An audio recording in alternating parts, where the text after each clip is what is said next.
All'inaugurazione della pista della PGK era presente il sindaco di Venezia Brugnaro che ha proceduto al taglio del nastro. La prospettiva è quella di proporre dei corsi rivolti ai più piccoli per insegnare a loro come comportarsi per strada e quali regole seguire per rimanere in sicurezza. Ha esordito il sindaco specificando che la pista è completamente automatizzata e le macchine possono essere controllate e fatte rallentare nel caso in cui vengano guidate velocemente. Siamo molto fiduciosi che sempre più persone accederanno alla pista, ha continuato, e dal nostro canto ci impegneremo a garantire la massima sicurezza, specialmente durante le ore serali. E conclude ringraziando gli investitori che hanno creduto in questo progetto, la direzione del centro commerciale, oltre che le tantissime persone presenti.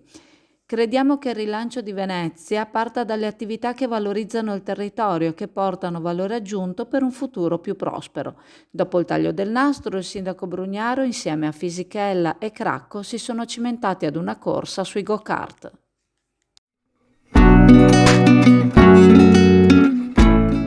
Preparati a gustare le specialità tradizionali e le novità esplosive che potrai trovare all'Indiga. Gelato artigianale anche per l'asporto, per gustarlo in compagnia dove vuoi tu. All'Indiga il gelato da passeggio più gustoso, in cono, coppetta o con lo stecco.